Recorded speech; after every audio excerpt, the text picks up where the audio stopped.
one thing I'm super grateful about now that I'm realizing entering my next decade, my flirty 30s, I've recognized that the seeds for what I needed to be doing were already planted in childhood. They were already there. I really just needed to be in spaces and environments to allow it to cultivate it, to be master at those things, at my strengths. And as someone who is multi-passionate, multifaceted, like you look up in the book, I'm definitely a manifesting generator. Human design, if you know, you know. And being able to switch in between and going with my energy and my flow, especially when my passions change, because if I don't like doing it, I'm not going to do it sustainably. So figuring out ways to get that joy, get that dopamine, and doing that is like really, really important. And just throughout life, because life is one of life, there's not always going to be times where you can do your joy. You like, bills are real. Capitalism is real. Capitalism don't stop. So with that, I became very like discouraged, and I would often put myself in places where it's like, yo, I don't need to be here. I hate the corporate spaces. I hate the very structured spaces. The political games and games you need to do. I'm like, if you ain't do shit, I'm not kissing your ass. If it's a requirement for me to kiss your ass to pump up your ego because you need that, baby, go to therapy and go to somebody else. There's kink spaces for that. I'm not for that. I'm here to do the job and get the job done. So knowing at a young age, like, I should always be doing video, doing content creation, YouTube and all things. The signs were already there. And as I've been reflecting, it goes back to what is like the origin point. It's my grandfather. My grandfather, RIP, miss that man, love that man. And the different things that he shown me, I'm like, yep, I can see the threads now of this wonderful cloth that is my life, that's continuing to be woven together and built. My interest, graphic design, he was making little customized like certificates for me. I'm like, I graduated kindergarten, it's still in the house. How he was saying how he was so proud of me. Different monumental moments like that, photos around the house, capturing it, documenting it. Photography, tech. He was not afraid to invest in some things to get a result. The art that he had, and looking at the different art pieces and how, yeah, those were the influences that I took with me to art school. These are the things that I took with me when I was working in nonprofits, when I was in more corporate, more formal spaces and different things. I can see all of that now. It's so clear. And I could only imagine to have that space where it really nurtures it. So now as I'm entering this new era, I'm burning down an old identity that I had for a long time, that I had built up my business, which was in educational spaces. I was a math teacher, former classroom teacher. So I taught 6th, 7th, and 8th grade math, and that was my passion. And that connecting thing was taking art design to make math fun and engaging, and putting in a way that is easy to digestible in all the different spaces. Essentially, that's what I'm doing.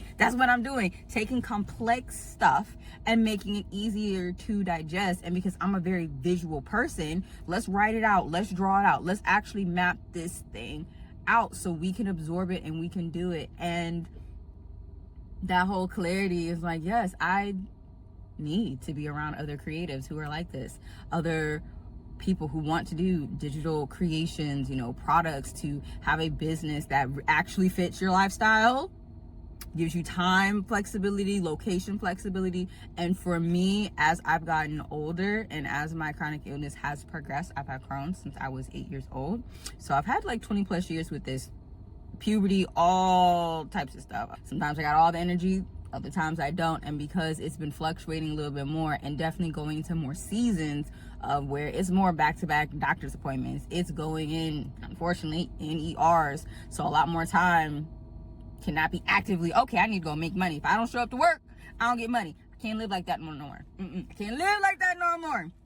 I refuse. I absolutely refuse. So now, leaving that era, that identity of education and whatnot, and allowing it to evolve into like I'm unlocking my own things, and I also get a lot of joy of unlocking that in others. That's why I was going to education. The joy that I got helping a kid learn their numbers, and they got it, go from cussing me out like, what the fuck, you don't do this, you don't care about me, to literally being the Velcro kids. Y'all are on my little 5'2" legs, won't let me go. I love you so much. I have A's now. I have scholarships. I'm going somewhere. It is like fantastic to see that transformation and that growth. I'm like, yes, I want to do that. I want to do that. And so now, so leaving that era of several years that I built, and I'm kind of mad. I'm not mad. I'm mad as hell, because now they say after like 2-3 years, you focus on it, then it blooms and it blossoms. And I got to that point in the business 2-3 years later, it bloomed and blossomed for my math business, or what I wanted to do, getting recognized, going to places, doing interviews, media, and all that. And now I'm ready to burn it down and do something different. But I need to listen to spirit. I don't like to say, oh, be obedient to spirit, because what is that? But listening to spirit, it has not gone wrong. And it's when I started overthinking, allowing my anxiety to leave the research and development department up here, ask the questions, and she gets in the driver's seat to drive to do. It's like, now we get into trouble, because now I'm literally getting in my own way. My little tiny ass is getting in my own way. I need to go find my people again. I need to do my tribe again. I need to figure out a flow for like my content. What is actually really important to me? I need to restart that process all over again. And it's really scary, because the Delulu in me, and it's like, oh yeah, $100,000 is about to hit into my account tomorrow. But I have not set up all the systems and learned the knowledge along the way to make that happen. Is it impossible? Absolutely not. And I'm going to be so happy when I come back and tell y'all like, yeah, this is how we did it, and look back on it. But it's like, let's keep it realistic. Okay, $100,000 in one day, fresh, brand new, without prior things and all that. But we can get a couple thousand definitely in a couple weeks. We know how to do some things. We know how to get some things going. So building, scaling, growing, and being patient with the reps that I need to make in the season, so that when I am at a higher caliber and more things are harder and faster, I can withstand it. That's another thing, like in my process, like I like to learn quick, but in order for me to learn quick, I have to get reps. I need to get as many reps I can. I need to fail as much as I can so I can bounce back. I need immediate feedback.